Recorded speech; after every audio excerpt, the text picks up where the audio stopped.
Bom, boa noite a todos. Bem-vindos a mais um webinar ISD na Prática, da Bridge 3 Gestão Sustentável. Hoje nós estamos recebendo o Fábio Cefali, diretor de Relações com os Investidores e Novos Negócios da M. Dias Branco. É uma grande honra, muito obrigado, Fábio, pela sua presença.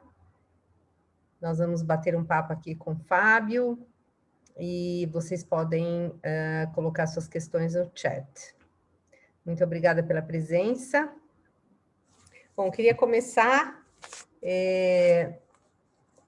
falando da ligação que eu tenho, né, com a Dias Branco, que remonta a alguns anos, né?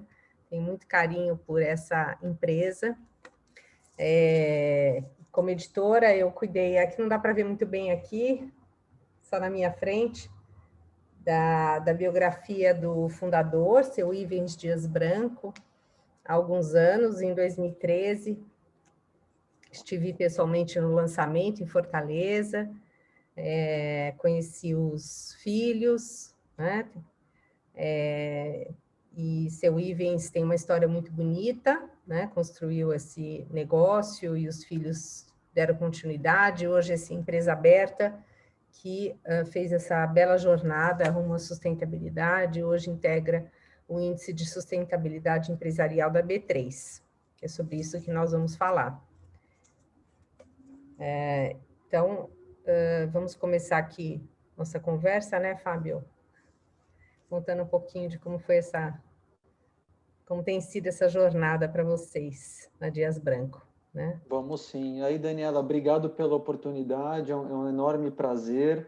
Assim, eu já deixo o canal aberto aqui obviamente com você, mas com os demais que estão aqui nos acompanhando, né? E só usar aqui 30 segundos para apresentar a M. Dias, né? M. Dias, às vezes as pessoas não conhecem a empresa, né? Mas elas conhecem com certeza as marcas, né?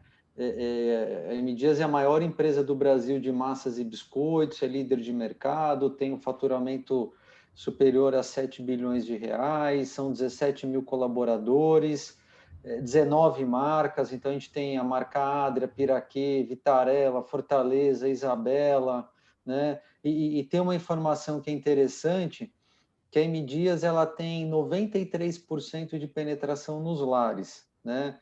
Isso o que significa na prática, né?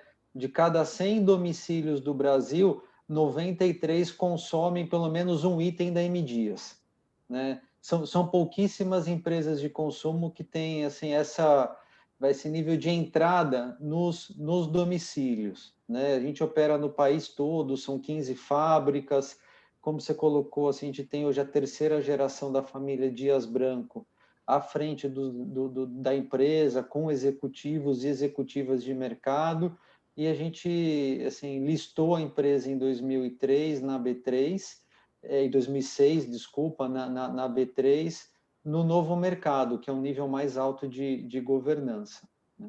Então, assim, é um grande prazer hoje a gente falar sobre a empresa com o foco em sustentabilidade.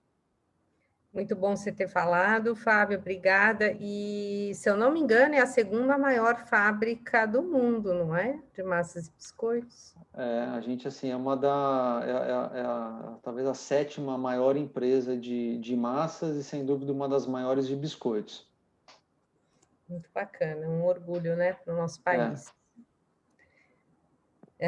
E ela é verticalizada também, né? Tem moinhos, tem resorts, acho que foi esse princípio que foi usado pela Dias Branco desde o começo, né?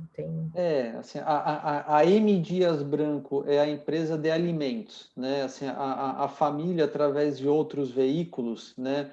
Eles têm outros negócios, né? Hotéis, empresa de cimentos, atuam em outros setores também. Mas, assim, a M. Dias Branco, né? Que é a empresa listada na Bolsa, ela atua em alimentos, né? Então, a gente tem fábricas de massas e biscoitos, tem os moinhos de trigo, tem uma fábrica que produz gordura vegetal, então, assim, ela é verticalizada, toda a farinha de trigo que a gente consome para produzir os biscoitos e as massas, a gente produz. Excelente.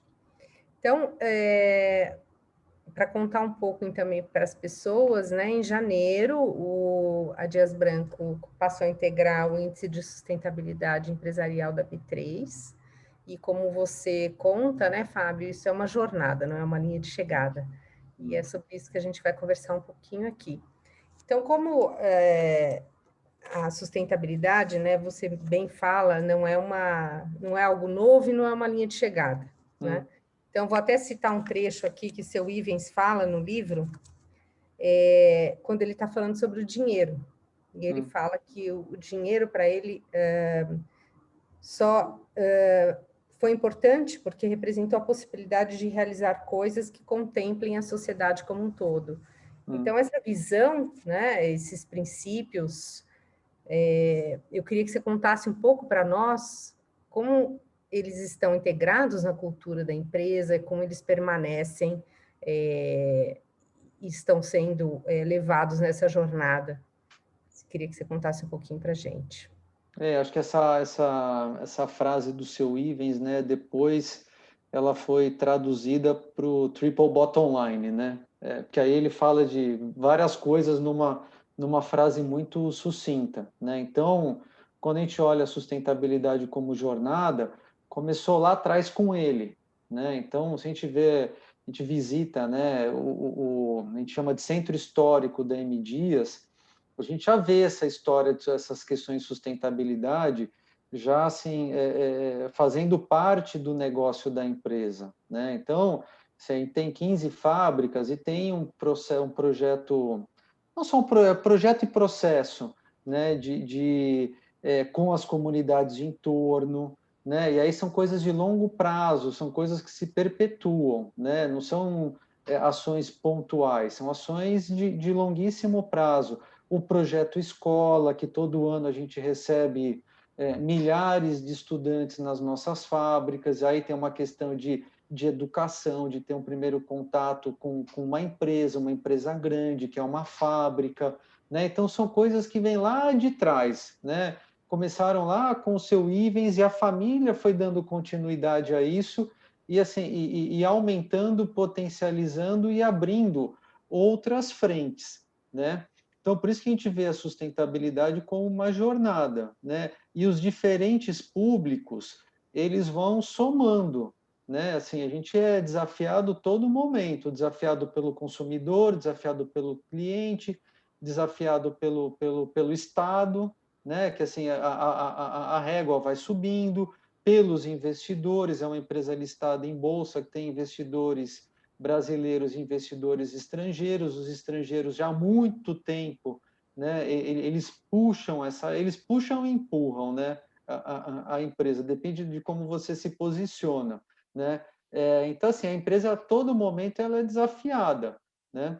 Agora, o que eu acho que é importante é assim, a empresa ela está atenta a tudo isso, a todos esses movimentos e entender o que é mandatório e o que faz sentido ser aplicado e trabalhado no seu negócio, né? Porque se a gente pega assim, as agendas de sustentabilidade são inúmeras, né? E não adianta a empresa começar a atuar numa agenda que não tem nenhuma relação com o seu negócio. Vai ser difícil você achar ali uma geração de valor para a empresa e para a sociedade, né? Por isso, quando a gente vê o nosso projeto escola, é algo importante para a empresa. Por quê? Porque as pessoas elas conhecem a empresa, conhecem as marcas. No futuro, elas podem ser consumidores e consumidoras, né? Ou não, mas assim, existe essa possibilidade. Ao mesmo tempo que a gente está ajudando a sociedade, você cria uma cultura ali de disciplina de trabalho, de educação, né? Todas as iniciativas com as comunidades de entorno. Não adianta a fábrica ser muito boa e a comunidade de entorno não ser, né? Então, assim, tem que fazer sentido para todas as partes, né? Então, assim, por isso que a gente fala que é uma jornada. A empresa ela tem que estar assim, com a cabeça aberta, né? Para entender o que está acontecendo e incorporar isso ao seu negócio. E, ao mesmo tempo, a empresa ela vai desafiando, né? Os outros públicos. Por isso que, assim, para a gente o Easy, acho que vai ter alguma questão aqui de Easy, né? O Easy ele foi importante porque ele serviu como mais uma referência para M. Dias, né? e não foi uma conta de chegada, não é o easy pelo easy, não é qualquer índice pelo índice, né? O índice tem que ser, a entrada no índice tem que ser uma consequência. Se é um fim, eu acho que a gente nunca teria entrado, né? Porque assim, vai ficando por default, isso vai ficando cada ano mais difícil, porque a exigência muda, né? O mundo está cada vez mais exigente, né? Com as questões sociais, ambientais, de governança e, obviamente, tudo isso com o resultado. Se você faz a conta de chegada, você não vai entrar nunca, né? Tem que usar isso como uma referência e fazer as escolhas certas.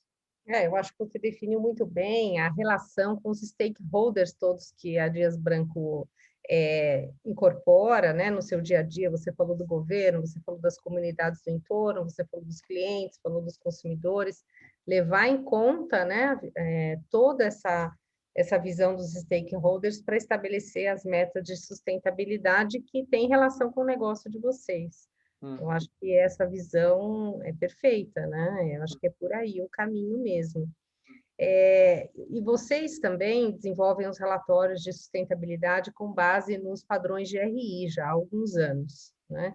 E você falou recentemente numa entrevista que o que a gente gostou muito, porque nós, aqui na Bridge 3, nós somos um centro de treinamento do Global Reporting Initiative, né, do GRI, nós falamos que, na verdade, o GRI ele é uma jornada também, ele não é um fim, não é para fazer um relatório, ele é para incorporar os princípios na gestão da empresa.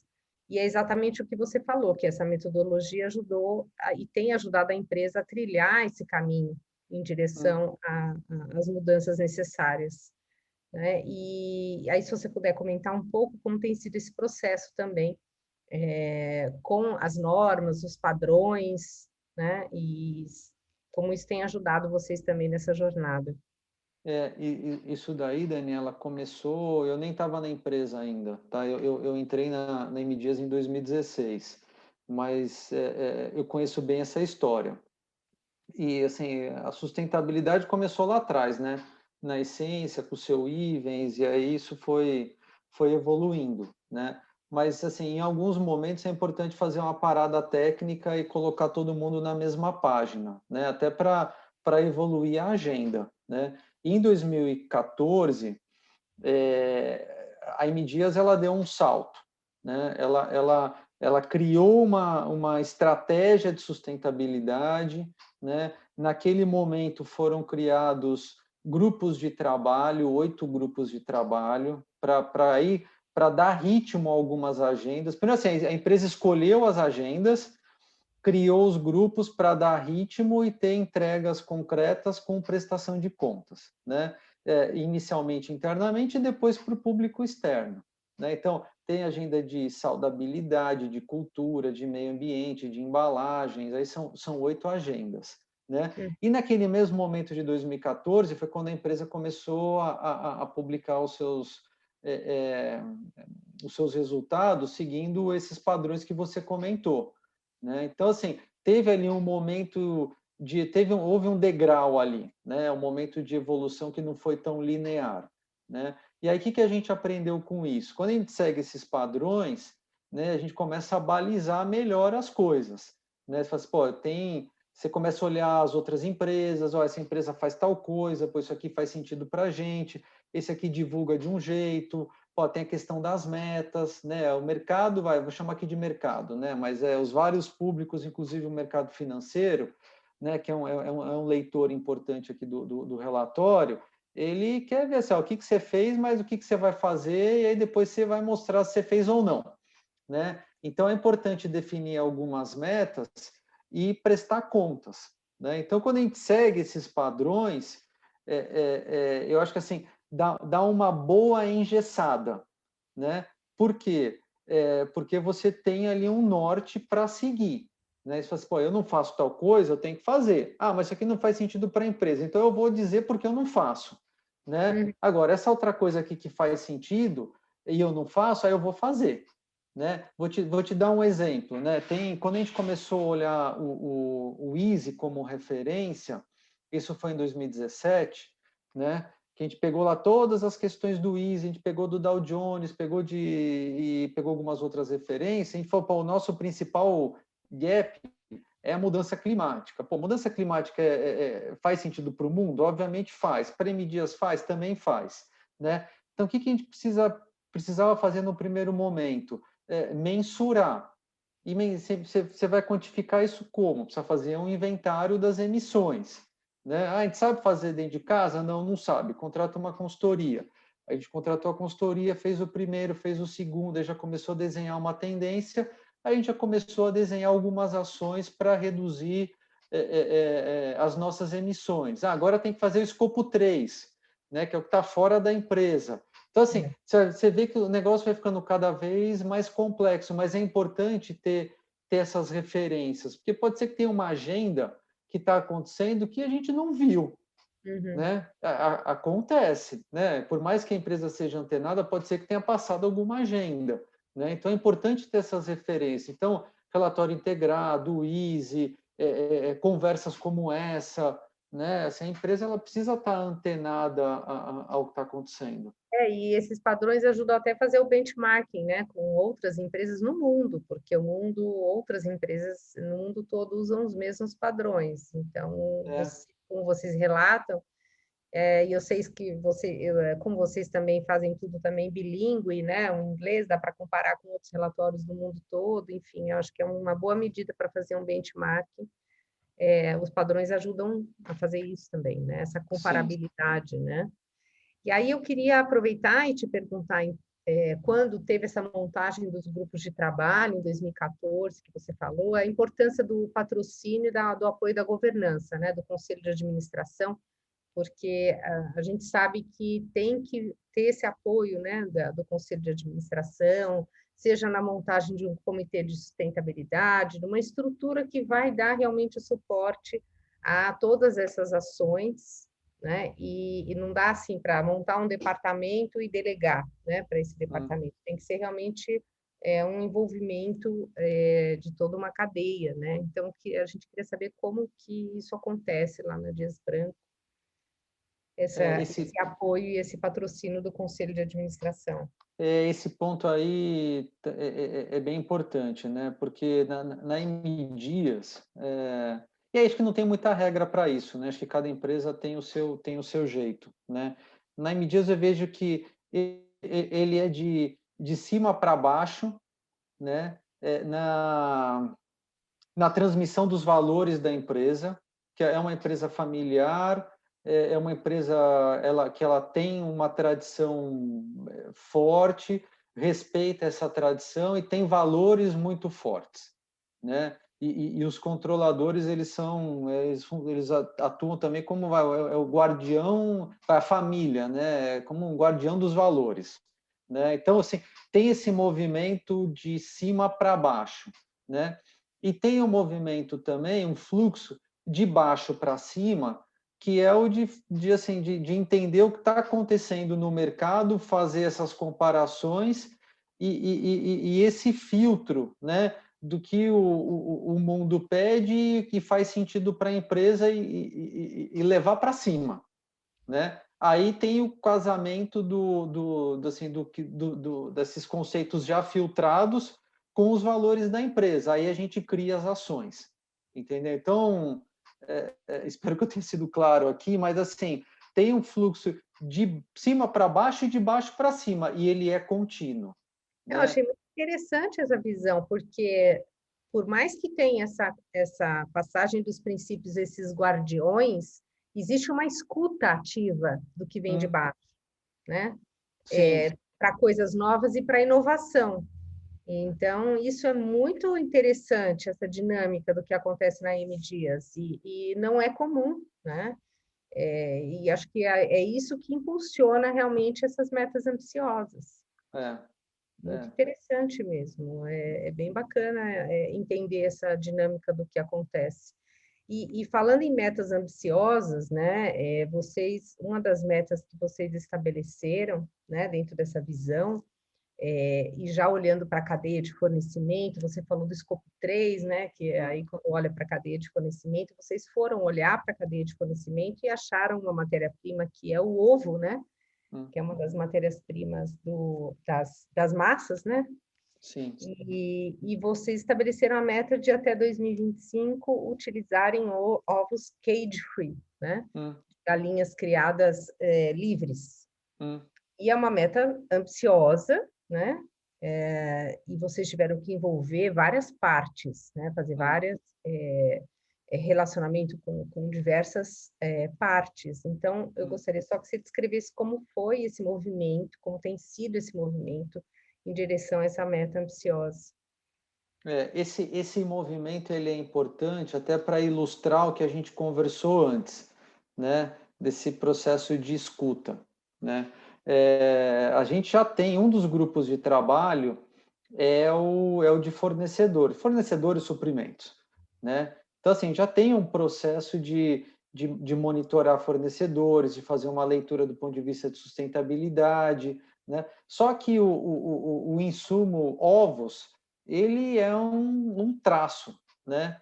No nosso custo total. Assim, o principal item é o trigo, depois o óleo de palma, aí vem açúcar, cacau, amido, aí depois lá embaixo tem os ovos, né? Que é um insumo que ele é pouco representativo numa subcategoria de massas, né? Não vai em todas as massas, vai em uma subcategoria de massas.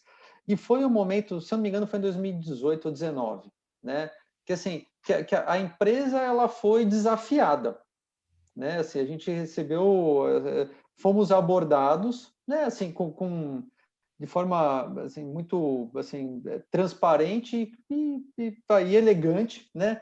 Por algumas ONGs e outras instituições, falando assim, olha, tem essa questão aqui, tem um movimento de mercado, né? Essas empresas já aderiram a esse movimento, e a gente gostaria que vocês, M Dias, avaliassem, né? E houve esse processo de baixo para cima, de cima para baixo, né? Dessa convergência de valores, o que faz sentido. E naquele momento a gente entendeu, olha, faz sim sentido, né? Assim, é um item que está no nosso custo, não é o mais representativo, de longe, né? Mas é um negócio que é importante para a sociedade, então é importante também para a M Dias. Vamos aderir, existe toda uma dificuldade, porque é uma cadeia que ela está sendo construída, né? Então, assim, no longo prazo, a gente acredita, aí entram as crenças, né? A gente acredita que isso vai acontecer, né? Se você olhar o curtíssimo prazo, você vai trocar um custo baixo por um custo muito mais alto, né? Mas a gente tem que acreditar que no longo prazo isso vai acontecer, vai ter escala e assim a sustentabilidade ela vai gerar resultado também, né? Então assim foi um movimento bem interessante aquele, né? Porque foi um movimento que a empresa ela foi procurada, né? Do mesmo jeito que a gente procura outros stakeholders para algumas agendas, nessa agenda a empresa foi procurada, né? Então, e aí, como você colocou, é uma meta bem ambiciosa. Ah, que bacana. Então, houve essa escuta, né? E é interessante também o que você colocou desse casamento, né, entre uma meta de sustentabilidade e o resultado, que às vezes a gente vê muito essa dicotomia e é difícil a entrada da sustentabilidade, principalmente não em empresas abertas, que você tem os órgãos reguladores, né? Você tem os investidores, mas empresas fechadas, que fazem parte da cadeia de fornecimento de vocês, né? Como você falou, esse fornecedor que estava com uma mídia ruim, convencer essas pessoas e essas empresas a entrarem nessa agenda, às vezes é difícil porque eles não enxergam esse resultado a longo prazo, né? Que vai ser muito mais rentável trabalhar de forma sustentável, esse casamento do resultado financeiro com a sustentabilidade, né? E é interessante que vocês conseguem estabelecer as metas, enxergar e fazer essa relação. E isso é um bom exemplo, né? Até para a cadeia de conhecimento de vocês. Né?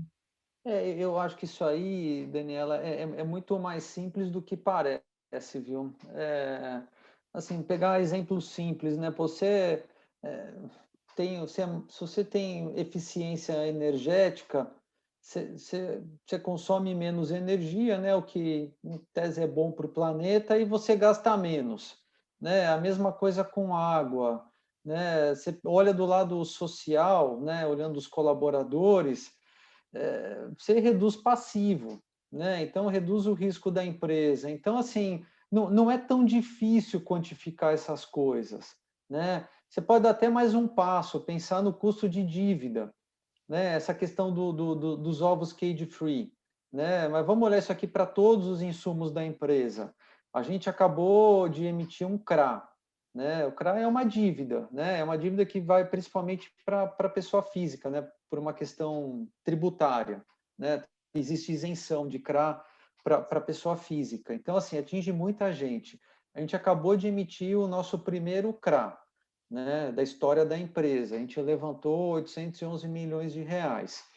E esses recursos, eles vão ser aplicados na compra de insumos, de trigo, insumos do agronegócio, trigo, açúcar, óleo de palma e alguns outros insumos, né, comprado 100% no Brasil. E o nosso CRA foi um CRA verde.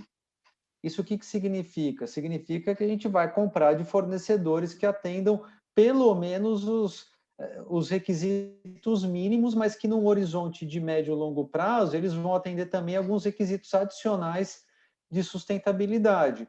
E a gente sabe que a gente já vê outras empresas, né, que já têm outras dívidas no mercado, que se a gente está pavimentando um caminho que daqui a pouco a gente pode ter uma dívida que ela vai estar vinculada a uma métrica de sustentabilidade, que se aquela métrica for atingida, o custo da dívida cai. Então, assim, é uma relação direta de sustentabilidade com o resultado financeiro, né? Então, Não, assim, vai da economia de energia, gastar menos energia, até custo de dívida, né? não, é óbvio, mas às vezes não é óbvio para quem ainda não incorporou, né? Então a gente precisa É, realmente trazer esses exemplos, né? E muito bacana que você falou do CRA que vocês acabaram de emitir, e isso ajuda também, eu acho que de alguma forma vocês ampliam o compromisso da M Dias, né, com as metas de sustentabilidade, porque você mesmo falou que esse CRA está ligado aos insumos e vocês vão ter esse compromisso de adquirir essas matérias-primas de fornecedores que tenham critérios de sustentabilidade. Então, por exemplo, do óleo de palma. Então, vamos olhar na cadeia de fornecimento quais os fornecedores que são mais sustentáveis e os que não são, vamos estabelecer metas para que eles sejam a médio prazo, né? O CRA é de 10 anos, quer dizer, em quanto tempo vocês vão se adequar para poder continuar fornecendo para M Dias, né? O que é preciso para isso? Eu acho que é toda uma engenharia que tem que ser feita para todos falarem a mesma língua num tempo necessário, né? É bem interessante mesmo esse exemplo que você está dando. E voltando no assunto do Easy, né? Que é uma jornada, né? E é interessante ver que no relatório de vocês de 2019 de sustentabilidade, vocês mencionavam o Easy como uma inspiração, né? E aí vocês atingiram esse objetivo. E é muito bom atingir uma meta, né? Mas também é um desafio para qual vai ser a nossa ambição daqui para frente. Né? Então, eu queria que você falasse um pouquinho mais sobre essas ambições. Vocês já foram atrás de outras ambições, né? Ficou claro aqui, várias metas que você já falou, mas talvez algo no geral, assim, a estratégia de vocês, se vocês têm outras ambições e essa jornada, como é que ela está caminhando daqui para frente. Assim, em 2000 a gente colocou isso no relatório de 19, né? Mas assim, a gente começou a trabalhar o Easy como referência em 2017, né? E aí foi Easy, a gente criou um índice interno, né? Que combinou Easy, Dow Jones de sustentabilidade, o regulamento do novo mercado e o Manual de Governança Corporativa do IBGC, né, para cobrir ali o ESG como um todo. Né? Existem outras referências, mas a gente entendeu que essas 4 já estavam assim, cobriam ali quase tudo. Né? E aí foi um trabalho técnico. Né? Falou assim, olha, é isso que esses índices, essas referências pedem, é isso que a gente faz, isso aqui não faz sentido para M Dias, isso faz. Né? E o que faz, aí entra aquela questão que você colocou de governança. A gente alinhou com os controladores e falou, olha, essa aqui é a nossa agenda. Né? E é uma agenda que, assim, ela tem que acompanhar todo ano, mas ela vai ficar cada vez mais difícil. Né? Então, assim, a entrada no Easy foi um negócio quase que, assim, foi meio natural, né? A gente foi respondendo os relatórios todos os anos, assim, no primeiro a gente não entrou, no segundo não entrou, no terceiro entrou, mas a gente foi vendo a evolução, né? A gente foi vendo a evolução, então não foi uma conta de chegada. A conta de chegada não funciona, né? Porque ele vai ficando cada vez mais difícil, né? Mas como a gente usou outras fontes, né, de referência, acho que isso contribuiu positivamente para a entrada no Easy. Né? A gente entrou no ICO2, agora no começo do ano, e aí, assim, foi natural, porque, assim, como a gente já estava fazendo o inventário de emissões, né, para aí entrou. Né? Só preencher lá o questionário, você entra. Agora, por que a gente fez o inventário de emissões? Porque a gente viu lá atrás que era importante fazer para a empresa e para o meio ambiente. Então, assim, as coisas vão naturalmente acontecendo, né? Mas é importante, assim, ter esse fluxo bem azeitado, de cima para baixo e de baixo para cima na empresa, né? E a gente usar as referências certas, né? E fazer as escolhas que coincidam com a essência da empresa e com o negócio. Senão, pode ser perda de tempo e de recursos. Então, assim, mas voltando para a tua pergunta, né? Assim, acho que o Dow Jones é uma grande referência, né? O título verde no CRA era um negócio que a gente já estava olhando, acho que aconteceu mais rápido, né?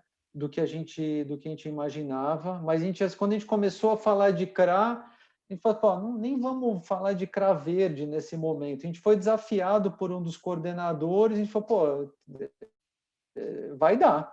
Né? A gente tem assim, a gente reúne todas as condições, né? Então vamos fazer agora. Pô, uma outra ambição nossa é ter uma dívida atrelada a questões de sustentabilidade com redução de custo, né?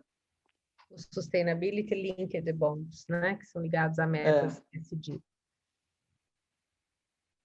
Interessante, muito bom.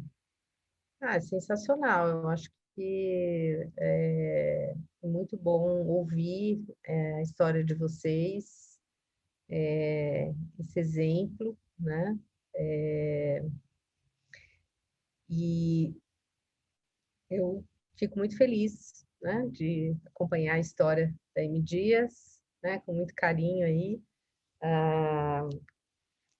E muito bom que você está à frente dessa história também, né? E vamos ver aqui se o pessoal tem alguma pergunta para fazer para a gente. Está todo mundo muito quietinho.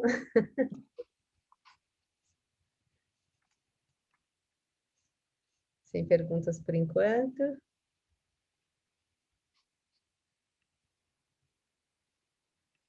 E como é que vocês estão fazendo em relação à pandemia? As fábricas estão trabalhando com os cuidados de forma parcial? Assim, o nosso setor, ele foi assim, eleito como um dos setores essenciais, né? Foi classificado como um dos setores essenciais desde de março do ano passado. E no momento que houve um aumento de demanda, né, por alimentos. As Sim. pessoas se estocaram, aí depois veio o auxílio emergencial, criou ali uma demanda nova temporária que reduziu no final do ano, mas assim, a gente teve assim, muitos fatos novos naquele momento. E como assim, a gente não pôde, assim, colaborador administrativo está de home office, já faz tempo, né? Mas as 15 fábricas estão funcionando, então a gente teve que criar os protocolos no curtíssimo prazo, né? Uhum. E tem funcionado muito bem, né? E aí são fábricas no país inteiro, né? No Rio Grande do Sul, em São Paulo, Paraná, praticamente todos os estados do Nordeste, né? Mais de 30 CDs no país todo, né? Uhum. Então, assim, foi um trabalho bem árduo. A gente criou um comitê de crise. Uhum. No ano passado, esse comitê funcionou até setembro, mais ou menos. Aí acho que a gente entendeu as novas rotinas, né? A gente faz reuniões de comitê agora, são mais esporádicas, né? Mas naquele momento a gente se reunia todos os dias, sábados, domingos, feriados, assim, todos os dias às 10 horas da manhã, né? Então, assim, a gente contratou colaboradores no primeiro momento, a gente contratou 500 colaboradores para as fábricas e para a distribuição, para garantir o atendimento da demanda, né? Imagino que deve ter tido um aumento da demanda, né? E agora, com esse ano, a realidade tem mudado um pouco, né? Do consumo, né? Por conta a crise se aprofundou, né? Com essa nova onda, né? Eu acho que os cuidados continuam, né? Mas talvez o consumo não esteja tão alto quanto estava no começo do ano passado, né? Sim, sim, houve aí um arrefecimento da demanda, sim. Vocês estão sentindo isso?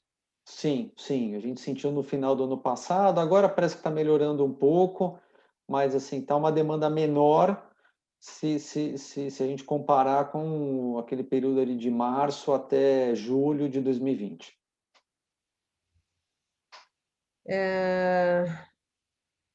Tem uma pergunta aqui do Fábio Soares. O Fábio, ele acabou de fazer os cursos conosco aqui do GRI, conselheiro.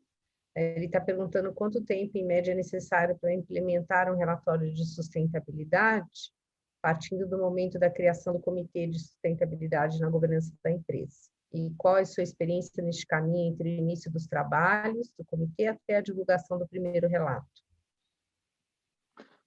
Olha, eu não consigo te dar uma informação objetiva, porque acho que depende muito de cada empresa, né?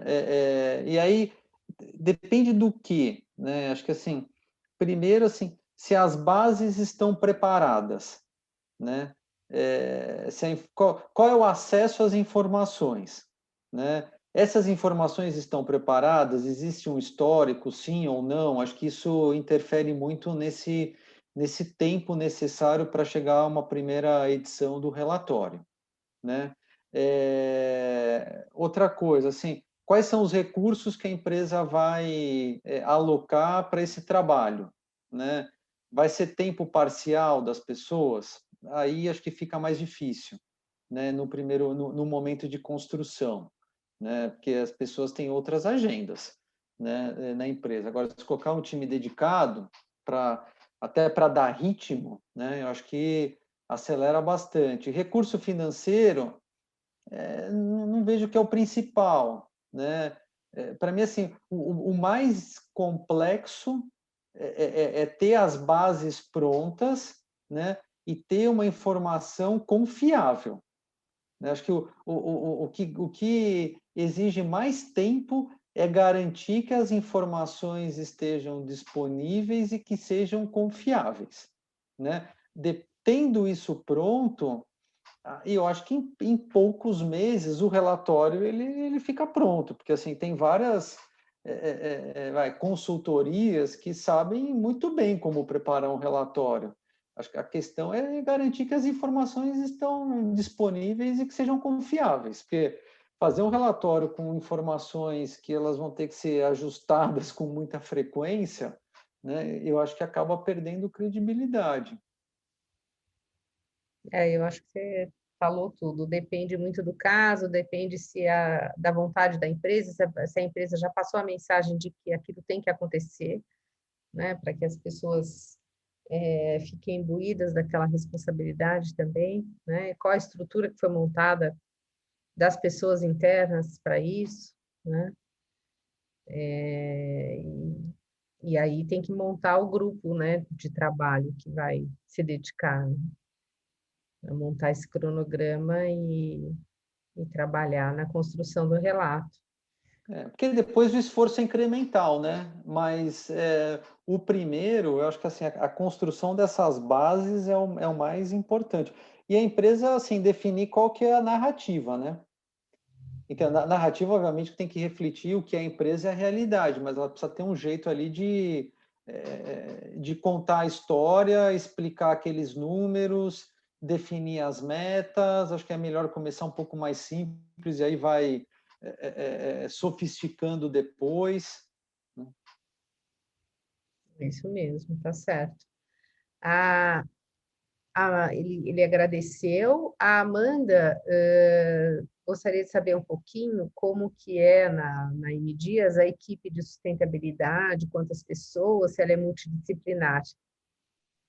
Olha, a gente tem uma diretoria que ela é uma cadeira ocupada pela Andrea. A Andrea está na empresa há mais de 10 anos, né? E ela cuida da área a gente chama de desenvolvimento organizacional, que é o RH, né? Do planejamento estratégico e da sustentabilidade. Então, a Andrea tem um gerente sênior que cuida de sustentabilidade e um time que, se eu não me engano, tem de 3 a 4 pessoas na sustentabilidade, né? Agora, não acho que esse time dá as grandes diretrizes, dá ritmo aos processos, e agora, só que a gente tem os 8 grupos de trabalho, né? Então, assim, esses grupos de trabalho, eles fazem as conexões com as diversas áreas da empresa, com suprimentos, com o time de inovação, com o time de energia, de resíduos, de meio ambiente, tem um time grande de meio ambiente nas fábricas, né? Então, assim, a sustentabilidade, assim, ela dá as grandes diretrizes, né? E a gente tem outras pessoas na empresa executando a sustentabilidade, né? E a governança se dá principalmente no Comitê de Sustentabilidade, que tem a Andrea, né, que é a head do Comitê de Sustentabilidade, eu do lado de finanças, RI, novos negócios, o diretor industrial, o diretor de compliance, que entra a governança também, e o diretor de suprimentos, né? Então, assim, é esse órgão da empresa que sobe os temas de sustentabilidade para a diretoria estatutária e para o conselho de administração.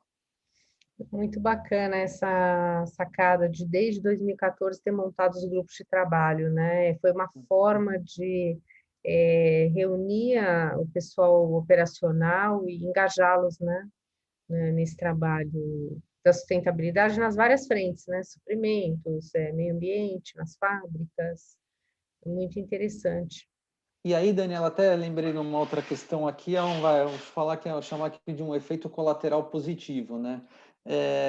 Quando a gente entra no EASY, entra no ICO2, tem essas boas notícias, assim, pô, sai um artigo, tem um prêmio, né? Assim, as pessoas, elas acabam ficando cada vez mais energizadas, Uhum.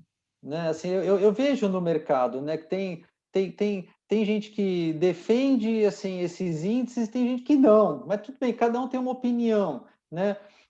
Se você olha dentro da empresa, é um motivo de satisfação. As pessoas se sentem energizadas quando elas olham, pô, M Dias, caramba, onde eu trabalho, entrou em tal índice, está no outro, foi citado aqui, foi citado ali. Olha, pô, o que a gente está fazendo gera um impacto positivo, né? Então é importante isso. É um negócio, é a jornada, né? Vai retroalimentando. Precisa ter esses momentos de comemoração também, né? Então, Precisa, faz parte, precisa. ajuda a dar uma reenergizada nas pessoas, né? É. Para continuar a jornada, né? Isso, isso. Que legal, muito obrigada, Fábio. Olha, foi muito rico aqui, a gente aprendeu muito, eu aprendi muito, pelo menos. Ah, que bom, espero que tenha sido produtivo. Eu agradeço aqui a oportunidade, assim, eu me coloco à disposição para outros eventos, outras conversas. Para a gente aqui é sempre um prazer. Obrigada, obrigada e obrigada a todos por terem participado. É sempre uma honra recebê-los e vamos depois ter esse webinar gravado, né, para quem quiser rever ou assistir novamente, ou divulgar para quem não assistiu, que todos têm a agenda bem complicada, né?